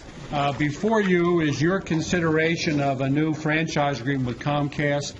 The unsung hero sitting in the back of the room, Mr. Ed Evanbach there, is the primary source of vast amounts of intelligence and strategy that resulted in this agreement being concluded. And I will say that because of his dogged approach to how Comcast approached us, he was able to secure some significant concessions by Comcast, including additional funds to improve our system here, and also they have a side letter that will obligate them in the future to consider going with HD for our programming, both with respect to board meetings and else. So I think that the unsung hero back there and myself, and I believe Ms. Mason would recommend the board approve the agreement with Comcast. Am I right, Ed? Please accept it. I will make that motion right now, so I don't have to see it on the next tab agenda for the next year, or 2 years, or 3 years. The second? And I will second that because it's been 4 years, I think, when I first got on the tab where we were, and if Ed is happy, I'm happy. All in favor? Aye. Aye. Thank you, Ed. Thank you. Request for sewer connection, the Lang residence, 47 Chestnut Valley Drive. Yes, Mr. Kelso and I believe Mr. Lang are here. They can walk us through that. It is 47, right, Chestnut Valley? I see two different There were addresses. two addresses on there, but 47. Chestnut Valley Lane, and I don't know if you're familiar with Chestnut Valley Lane, but... I am. Yeah. I don't know whether the board members are, but I know where it is. And our request tonight, and this is Richard Lang, one of the property Hello, owners with Mr. his Lang. wife. You've lived there for probably 20-some years now. And the development was built back in 1960, late 60s. 66 was the subdivision plan. And the request tonight is for the township to relinquish one EDU through the Bucks County Water and Sewer Authority to the Harvey Avenue plant to allow them to connect to public sewer. And the connection, we've been working with Bucks County Water and Sewer Authority on this. The system is, their existing on-site system is suffering from age. It's almost 50 years old. It'll be 50 years old next year. And relatively poor soil conditions. And we've been working with Bucks County Water and Sewer Authority to explore the idea of connecting to public sewer. The public sewer is located out in Shady Retreat Road. Their house is the fourth house in. And the whole site development, there's a small portion of it, maybe the first house or two, that slopes towards Shady Retreat Road. And the rest of it comes back to a stream that's through here. So there's public sewer right here, and then there's public sewer up at this end. And the solution we came up with, and it's not the least cost solution for the Langs, but we think it's the best long-term solution, is to put in a grinder pump, extend a force main up to Shady Retreat Road and tie on to the existing public sewer. We have a letter from Bucks County Water and Sewer Authority saying they will serve it. They've agreed to own that line.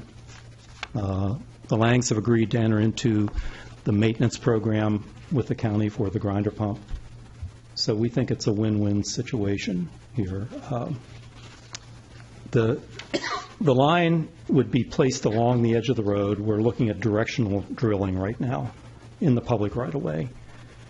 And it's sized to allow the entirety of the development to connect onto it. Oh, okay. And that didn't mean much. I mean, that sounds like a big deal, It sounds like a big deal. but it's the difference between very impressive. a 2-inch line and a 2.5-inch line or something like But that. there's only one for him, only one for the You're only Lang. asking to approve one Yes, EDU that's in your all. But allocation. there's potential in the future if, Yeah, there's potential, once we put this in, for possibly 4 or 6 additional homes to tie onto it directly. And then if public sewer was ever thought to extend into the development, it would be a continuation of that force main around the loop and tying on to the other end. So that's the request tonight. all right. Questions? Motion to approve? I make the motion. Second. All in favor? Thank you very much. Thank you. You did your homework. Thank you very much. Thank you, Mr. Lang. All right, PennDOT, Lower State Road Shared Use Path Project. There's a resolution. You have the resolution. I don't think the rest of the document came with it, so I'd ask you just table that at this time. Yeah, I don't see it. All right, we'll table, motion to table. I'll make that motion. Second. All in favor? Aye. All right, we'll come back to that one. Eagle Scout proclamation for Duncan, Marlowe, Paxton, Lawrence, Troop 6. Is there a motion to approve? Make a motion to approve? Second? Second that. Thank you. All in favor? Aye. His court of honor is November 21st at Doylestown United Methodist Church at 1 p.m., if anyone's interested in attending. Snow plow bid from Dick John. Now you've got, received 5 bids, and 5 bids are being requested? I mean, 5, you're asking for approval for the 5? Yes. You need all 5 of them? I Yes. got that question. Is there a motion to approve the bids? I'll make a Snow motion. plow? Move Second? to second. Okay, first and a second. All in favor? Aye. All right. Just a question. Yeah. You had the same Is our- question. Well, no, what is our obligation to them? And what if it doesn't snow? We have no obligation. That would be wonderful. No snow. So, I mean... This is a normal contract. They post a performance bond. Okay, good. They post a performance bond, and if there's no snow, they make no money. So you just call these, depending on how much snow and how long it snows, you call them in as you need them because you're going to just supplement your own... Basically, yes. We have an understanding that we're not going to call them for anything less than 2 inch. Okay. Good, thanks. All right, so that, did we call a question on that? Yes. Yeah. All in favor? Aye. Aye. Thank you. All right, budget presentation. First comes the 2015 revised budget. Right. It's in our packet, but there's actually, yeah, that's right. Any questions about the revised budget for 2015? And as you see up on the screen, thank you. people- So aren't you going to vote to approve the revised budget before you go through the 2016 Yeah. budget? Yeah, need well, to the do next, well. You're ahead of the game, Stephanie. They flipped a page on me. There should be the Revised budget. revised budget is up there as well. Back up one of the. Although we can't see it. Yeah. It's too small. But it's in front of us. It's in front of If you. you have your paper in front of you, like I do. The revised budget was a millage of 10.25 mils. Our original revenue projection was $11,537,874. The revenue came in revised at $11,525,616. Expenses of $13,124,963. 13 million, you mean? 13 million, sorry, going too fast. $13,124,963. And our original budget expenses were $13,428,389, leaving us a fund balance of $5,631,159. Any questions? And the revised budget comes with the work from what we anticipate at the end of the year and the recommendations from our department heads. Questions? Motion to approve the revised budget for 2015? I make a motion to approve the Thank you. revised budget. Second that. Thank you. Anything else? Anybody else? All in favor? Aye. Okay, great. All right, now on to the preliminary budget. No, just a question, it's a minor thing, but we received something, after the budget packet was Delivered. generated, then we received another piece of paper. You received a new sheet in the budget. We have the new fund for roads and bridges, and that's fund number 53, and we just sent the revised sheet that incorporated that. And is that the one that, is that this one? It ends with? Ends with $806,000. The fund balances, the last number reads $4,441,597. Correct. Everyone got that? But there's, Yes. it's just a stupid thing, but there's, from roads and bridges, from the revenue side, there's a carryover that looks incorrect, $806,956, and showing on the balance of the line, you carry the line over, you take away the $800,000, it says $6,934. Should that be $6,956? Yes. Because I did the numbers and they weren't adding up, and then I realized why. It's just a carryover number on the preliminary budget sheet that should read. Ken, do you see that? $6,956, not $6,934. Does everyone see that? I don't want to make up numbers here. Is that correct? Yeah. It's just a carry across the line number. All right, other than that, I'm okay with the preliminary budget as presented. Does anybody have any other questions, or any questions, comments, considerations? You've had a few work sessions, I think. Many. Yeah, I think, you know, Many, key many. is that we've had 5 budget work sessions, and our budget work sessions started, for the audience, we started in the spring with our budget, working with our Ways and Means Committee, our department heads, and the Board of Supervisors. And I think through that preliminary budget process, starting in the spring, we really started to develop a budget for 2016 that really focuses on infrastructure, our roads, our bridges, and our public safety, finalizing the PBA contract, a request for increase for our ambulance service through Central Bucks Ambulance. They came in the summer requesting additional millage. And I think through that, the preliminary budget we're presenting you has revenues of $12,940,628. We will be using reserves of $1,196,496. We will have expenses of $130,167, and we'll have a fund balance at the end of the year of $4,441,597. One of the things that is included in this is a tax millage of 11.38. That is a 1.13 or 1 1/8 mil increase. The eighth of the mil goes to the Central Bucks Ambulance. They had originally been requesting a 1/4 of a mil, but through our discussions and review of what others are providing, we felt that the eighth of a mil provided them with an equivalent of what others are providing. Other municipalities, you Is mean? other municipalities, yes. And that the 1 mil creates a new fund for us. It is our roads and bridges funds, and we had a number of discussions on the age of our roads, how we're maintaining approximately 3 miles, but would like to see more because of the way the roads were developed initially. And typically, the life, as Dick has explained a number of times, the life is around 25, 27 years, and we have a big grouping that were built then, and we're trying to still keep up with roads built years before that. So trying to address that, it'll increase of that mill will allow us to complete closer to 5 mills. In addition, miles. And we are able to also address the bridge issue, Chapman Road Bridge. We've had a number of discussions about the need for eventual replacement. We've had, PennDOT's been out and has required us to make 2 major improvements to that.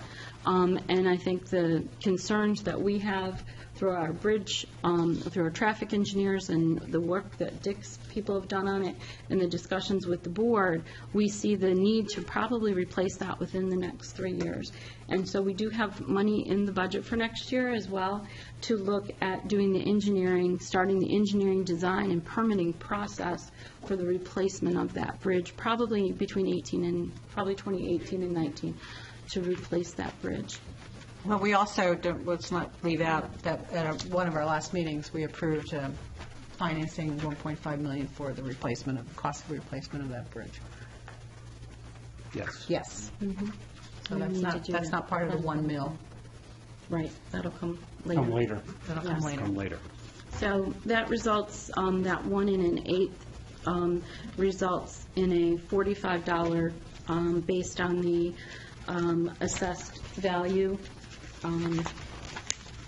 We have, would be $45 a year, or $3.75 a month. Some of our other charts. Per household? Per household. Okay. Or per property, I should say, not household. We have some charts up there that show our revenues and where our majority of sources come from.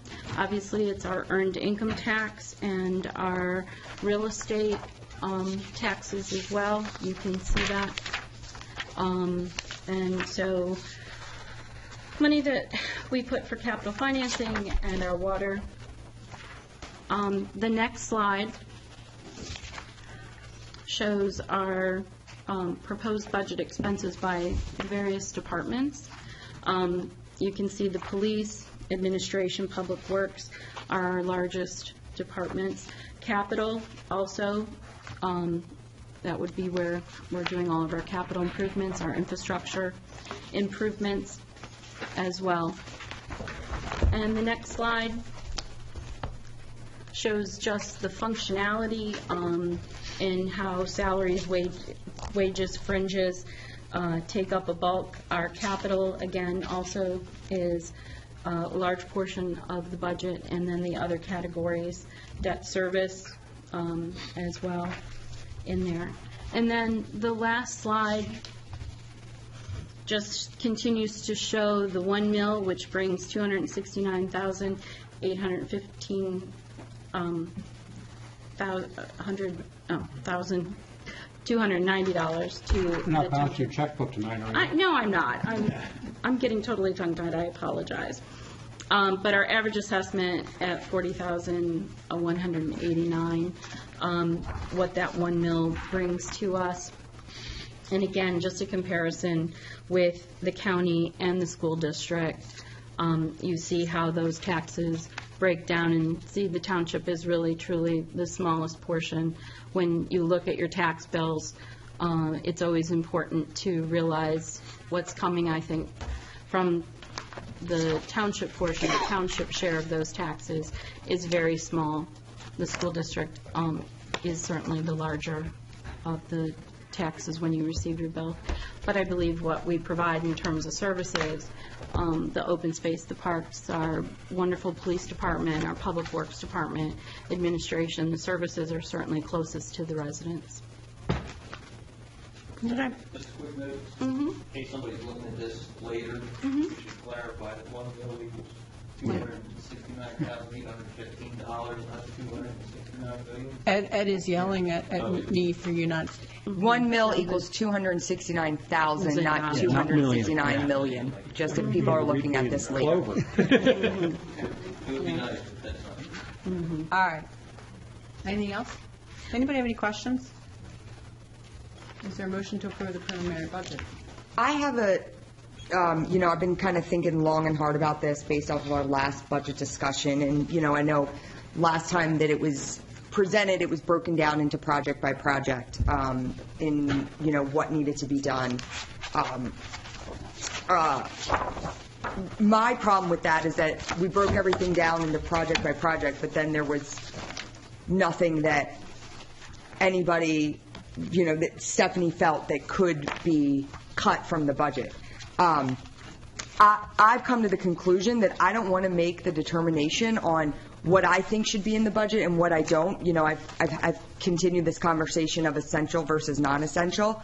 I believe that there are still things in the budget that are non-essential items. So as opposed to me going back and looking at specific line items and saying, I think we should take this out and this out, I'd like to put it back on Stephanie to go back to the department heads. And I'm not saying, I actually would approve a $500,000 increase. So I think, let's come together and show on both sides that there's sacrifices being made, and I think we owe that to the residents to say, okay, we can come, as opposed to doing a $1 million increase, we can do a $500,000 increase, and this is where we've taken out these non-essential items. But I don't want to be the one, unless I can sit here and say I don't think we need this and I don't think we need this. I would rather say, hey, go take another hard look and let's find $135,000, whatever $500,000 is, and because I believe that we can find that money somewhere, and I believe that we can make those cuts, and then I would be more amicable to approving an increase to the residents. That's just my opinion. You can always reduce the budget between preliminary and final. You have limits on how much you can increase it based on line items and total categories. No, I know. I just wanted to make sure. I'm just letting the public know that that's... So that work can still be done between tonight and the final approval. Okay. All right, so with that charge to the staff? Yeah, that would be my recommendation, and yeah, if knowing that we can still make some changes. Okay, is there, I'll ask the question. Just a clarification, was it a $500,000 you would support, or 5/8 of $1 million? 5/8, that's including the 1/8 Yeah, with right. I'm kind of taking out the ambulance, so Okay, excuse me, okay. yes. We need to make that increase for the ambulance, we need to bring them up to where everybody Right. else is. I'm talking about, a $500,000 for, $500,000. I kind of look at them two separately, so 5/8. Okay, thank you. Okay, anybody else? Comments, questions? Well, if I'm the last one, and I'm usually not hesitant to speak, I'm glad that I think we're meeting somewhere on a 3/8, and I apologize, I've made this mistake a million times too. The 1/8 of a mill, the 5, that's a given. I think we've all agreed on that. And when I say $500,000, You're talking just the yeah. road tax. There is no doubt in my mind that the budget as it stands, at least, the way the budget stands, there's no doubt in my mind that we can do it for a $500,000, which would be $20 plus the 5, $25 per property for 2016. There's just no doubt in my mind that can be done. But before I even move the next step, I'd like the HRA card taken out of this budget and put the way it was presented to us last week. We can make that change. You can make that change in the future, yes. Yeah. No, we'll put a revised, you want a revised Schedule I, and we would be happy to accommodate that. That is not a problem. So I think the consensus, or I shouldn't say, we're $500,000. I don't know what the other side is. Well, I understand that the question right now on the table is whether or not we can post a preliminary budget. And Jeff's indicated we could reduce it or within a certain percentage. You can reduce it as much as you want without any further re-advertising. It's when you increase it that you get to that point. But along with it, you said it with you and Ryan, you consider Yeah, I'm ready to having the approve staff the to look at preliminary it. budget, Right. given, But still I'm charge making my them to look comments at public that. about where I stand on everything, so, yeah. I am doing the same thing. I am saying to the public, I believe we can do this for a $500,000 plus the 1/8. And that's my question. no, we're not voting on it. We won't vote on it until December 17th or whatever the date is. Right. But I think we're interested in what where we're at here. I think if your charge is correct, that would be excellent if we could. I was under the impression, I think, that we had charged the staff and Ways and Means and Dick, John, and Karen, everybody else in the department to do just that. If the case was, if we find that no, there's still additional monies there, excellent. But I'm under the impression that's what we charged them with over the past 4 or 5 budget meetings. Well, I'm not opposed to you saying, hey, go back and look again. I'm just saying I was under the impression that's what we have charged them with. And I won't beat it to death. I suggest you go back and look at it again. My just want to find out you're still at the 1 mil. Same as the other day, yeah. Same as what? The other night. Same as the last budget meeting that we were Yes, at. okay. 1 mil plus the 1.8 for ambulance. And then I would suggest that you take a look at this, and Ken said it these are estimates and assumptions. Some of them are great history and really close to the number. Some of them are ultra-conservative. So I suggest you go take a look at it again. I approve the preliminary budget, and I would go for a $500,000. Plus the 8. Plus, yeah. My only concern is, we did have many discussions, we did look at all these numbers, and we did go through all the things that have to be done. And my understanding was, in order to do this roads and bridges program, we needed a mill. Now, if we don't need a mill to do that for 2016, I'm totally okay with that, but that's my understanding. If you want to get on top of these roads. No, just don't, I'm agreeing with you. Don't misunderstand. I think we should still do a mill's worth of roads. I agree with I'm that as well. saying other areas, About $135,000 from somewhere. and I think it's there. I would be happy to, Okay, if it's not there? I think it's there. I think it's there. If it's not there?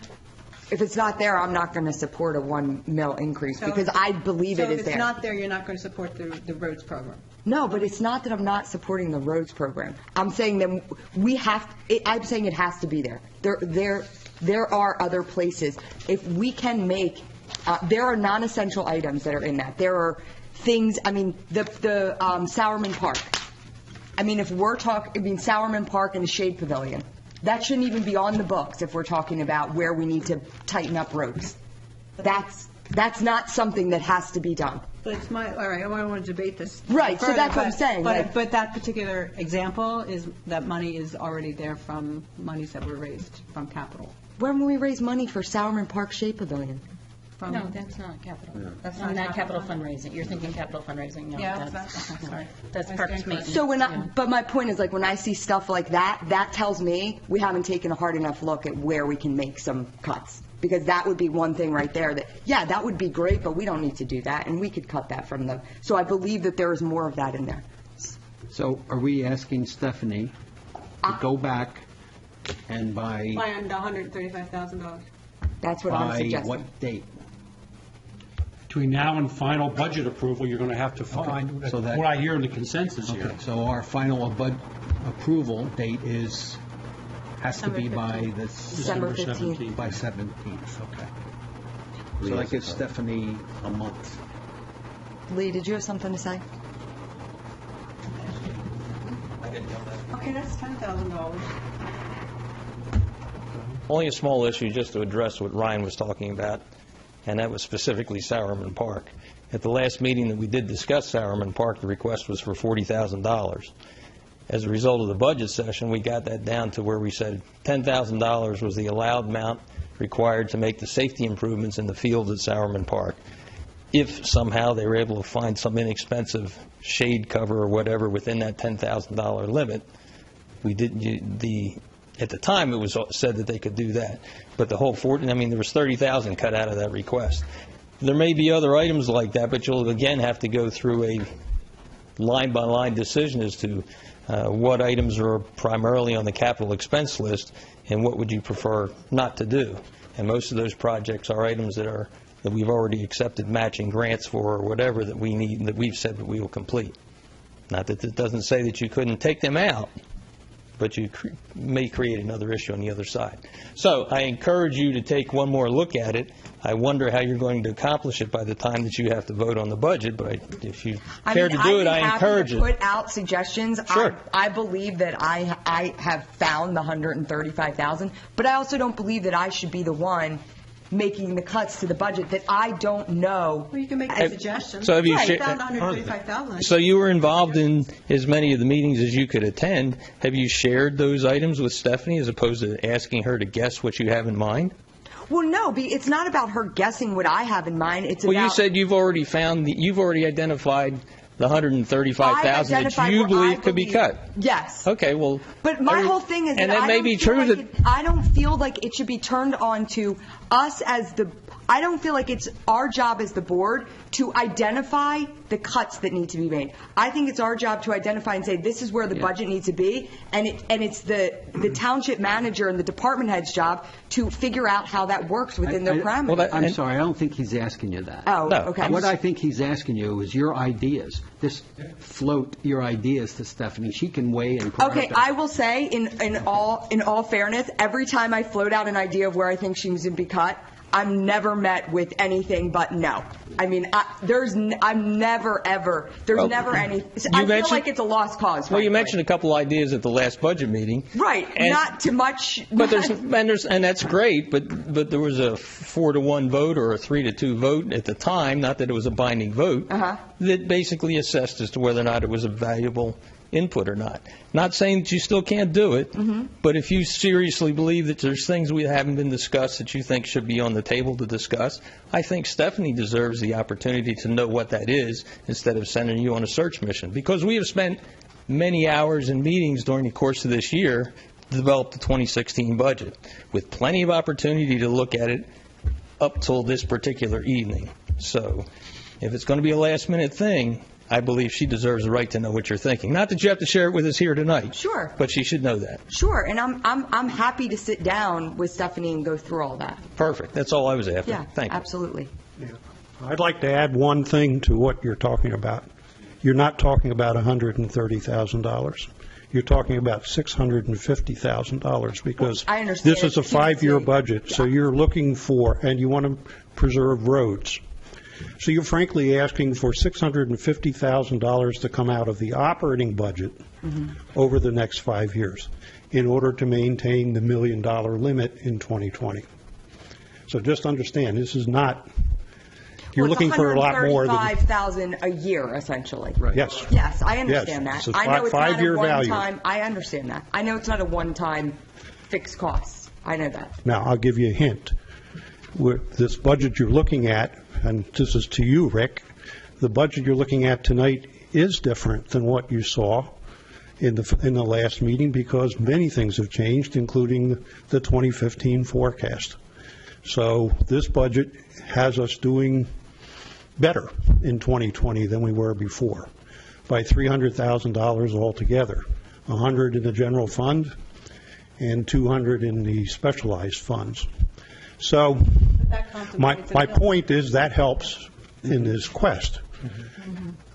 Also, I would like to comment on the $10,000 was able to be fit in the budget because things were cut out to make room for it. So I do not want you. He's carrying on about the HRA cards. Okay. I mean, you're not taking into account the fact that many of the line items have changed as more data has come in.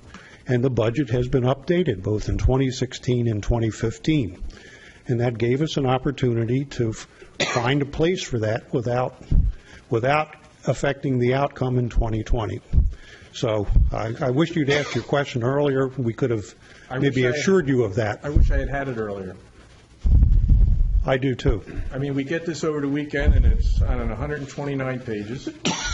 And would have been nice to know if you guys knew that schedule. I have a phone. I called Stephanie. Okay. Lee didn't know, but Lee just said he didn't know. I don't want to. Don't misunderstand. You're saying that $12,000 for the HRA, you found it somewhere or some other cuts. We made compensating cuts.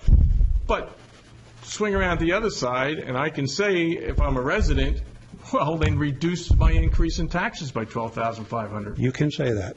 Okay, and one other thing. But you get to vote on the budget. That's the way you do it. Well, I'm But just saying. please do not sit here and think that 1,500 lines of accounting are identical to what you saw 3 weeks ago, because they're not. And I found that out. And I think we're all just finding that out. I'll speak for No, myself. it shouldn't be news that that's the way life is. And the other point is, we weren't talking about cutting back projects like roads and bridges and all. The point was, some of the assumptions, and you've heard this a million times from me, are ultra-conservative, in my opinion. And I think to put those numbers down there inflates our need. I don't think it, I know Okay, it. so why don't you share your views of the ultra-conservative ones? We'll take a fresh look at them. I've written down over 100,000. I'll be glad to sit down with you guys and with Barbara and see if we The can knock. specific items. Oh, no, yeah. Good. Exactly, yeah, specific. We think they're balanced. We know some are conservative, and we know some are not. But let's see what they are. Don't speak for me, folks. I've spent a lot of time on this budget. I spent a lot of time talking to staff. I spent a lot of time in these budget meetings. I am okay with this budget. I'm okay with the HOA cards, whatever you're called. And I think the staff has done a great job by being flexible. I think they've cut where they've cut. I actually thought the pavilion was part of capital fundraising, but in talking to my colleague, I learned that we have a bigger problem at Salmon than perhaps fixing that land, the soil, as opposed to fixing that pond, but that's another issue. But I am okay with this budget, and if it was called tonight, I would approve it with the mill increase and with the 1/8 increase or allocation to the. So I think we need to do that. I don't know if there's any other places that we could be scrimping, and. Well, I'd be glad to show you where some could be cut. You could show but me anything. the majority said $500,000.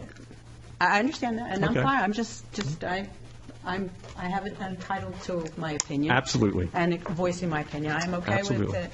And if you can find me $135,000 every year for the next 5 years so we can do our road program, I'm okay with that. Okay. Then let's do it. But I'm okay with it.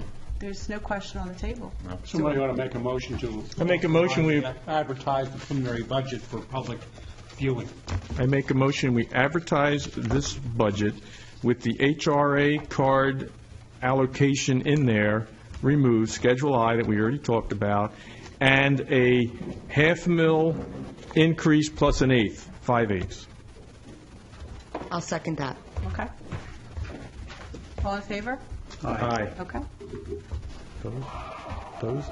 I'm not opposed to, I'm just saying that I'm not opposed to approving this Yeah, and preliminary budget. I didn't vote aye because I was under I'm also under the impression that if we posted what was already had been discussed with Ways and Means, we have latitude to go down to that if we find those funds. Correct. But if we go the other way, Can't go up. You can raise an individual line item 25% and a group area by 10% without re-advertising.